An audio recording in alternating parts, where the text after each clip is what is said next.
Today we'll be dealing with the front sway bar situation on the budget crawler.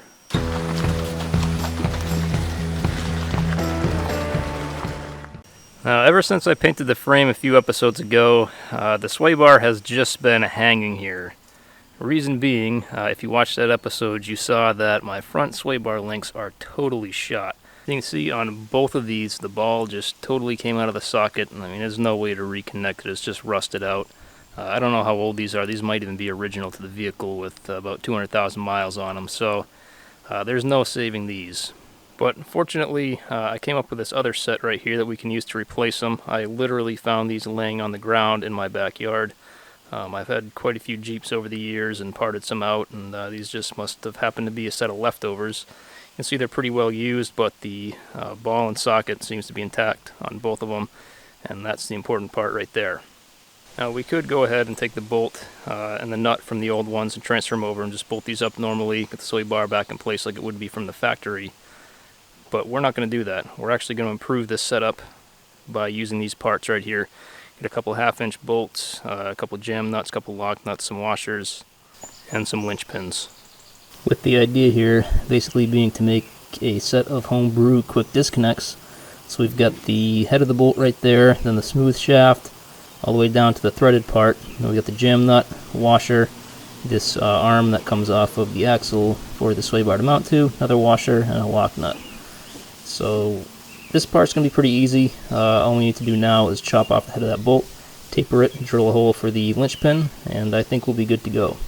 So basically, we're just going to chop the end of the bolt right here, and then we're going to taper it down so that this thing can slide on, hopefully.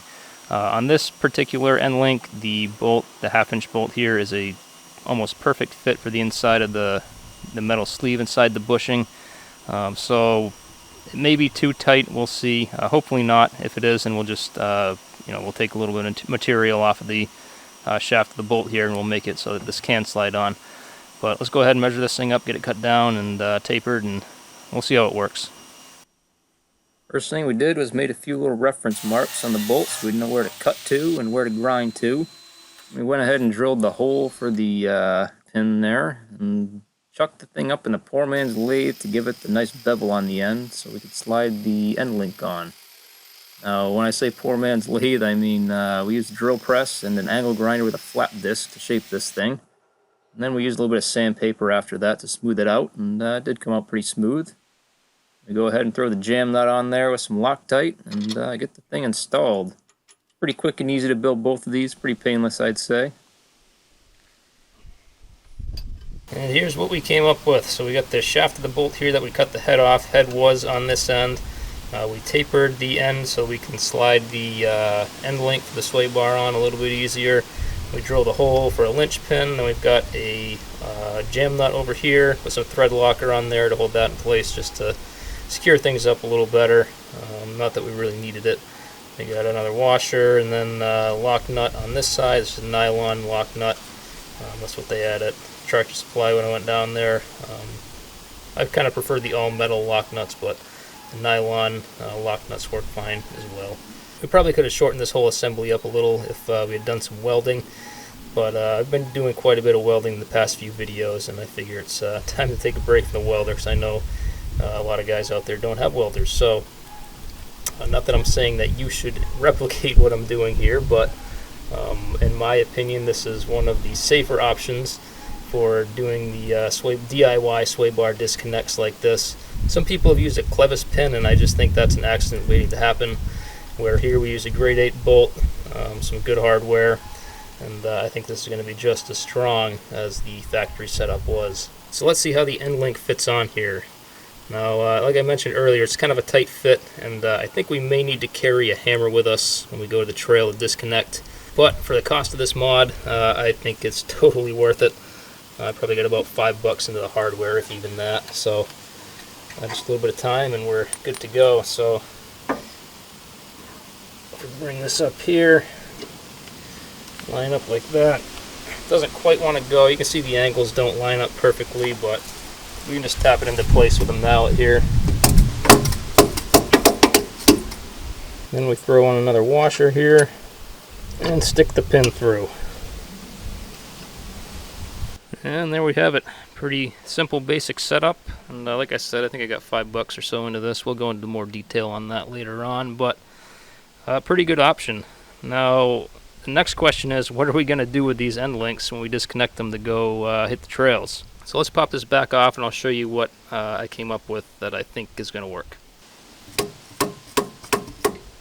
Now, with normal sway bar end links that you buy, from like JKS or something like that, they'll supply you with a pin where you drill and tap into your frame for the pin to come out that your end link will then slip onto, and you put your pin right in there, and then it locks the link in place through the sway bar up out of the way. And we could do something like that on here, but I don't really want to at this point. I very well may upgrade this sway bar in the future, and I'd rather not spend the time drilling and tapping if we don't have to. So here's what I'm going to do. If we just take the end link, we swing the sway bar up, take the end link, throw it on top of the shock tower here. That sits on top of there pretty nicely, and then we've got this little opening here. We can throw a bungee through. The bungee loops back up and holds this down so this won't pop up and over. And I think this is going to work out pretty well. It keeps everything out of the way of the tire, and I don't think that really we're going to benefit anything by drilling and tapping a new hole for a bolt to hold that. So that's going to be my solution. And what would a sway bar disconnect video be without a little bit of flex at the end? So we went ahead and grabbed the little maintenance ramps there and flexed this thing out in the driveway. I think we were hitting the bump stops on the front axle. That was full stuff. The rear had a little bit further to go, but I didn't have any taller ramps, so that's as far as we went. And here's the final product with the disconnect there. It came out pretty well, I think. A little bit of a pain to get it on and off. Have to bring a hammer with you, but it's certainly a lot cheaper than paying whatever $150 for a set of JKS disconnects or whatever they cost. So, how much did these cost? Well, here is the cost. So, last episode we ended up just north of $3,500 for the total build, and today we paid for a few parts and we got a few parts for free. So, the first part we got for free, or a few parts, were the end links for the sway bar. Like I said, I have parted out and worked on many Jeeps, so these I kind of have parts laying all around my yard, and they're kind of all over the place. So not all of us are fortunate enough to have sway bar end links growing out of our lawn like I was today. So I know that would be a cost incurred otherwise. And I will say that these sway bar end links are pretty close to the end of life anyway, so probably they're going to need to be replaced in the next year or two as it is. The boots where the little ball joint is are all torn up, and I just really don't see these things lasting too long. But anyway, that was number one that I'm not including in the cost. Number two was those little bungee cords we use to hold the sway bar in place when we disconnect. I've got so many of those things sitting around, and I think a lot of people do, and they're pretty cheap anyway, so we're just not going to include that. Hardware, we used the bolts, washers, the lock nuts, and the jam nuts. Hardware was somewhere around $5, plus or minus $1.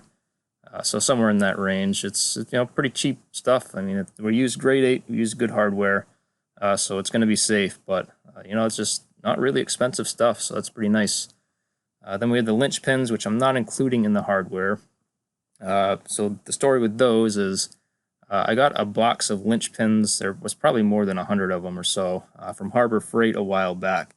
The box was under $10, so you'd think maybe 10 cents a linch pin would be the average on that. But I'm just going to round up to $1 because I'm not really sure what they'd cost at a hardware store if you were to go to a hardware store and buy them. So if you need linch pins, probably Harbor Freight is a decent place to get them from. But anyway, that brings our episode total to $6. And in turn, our new build total to $3,574.59, which is quite a bit less than our winch cost in the last episode. So kind of a nice break from the big bucks we were spending last episode and maybe the episode before.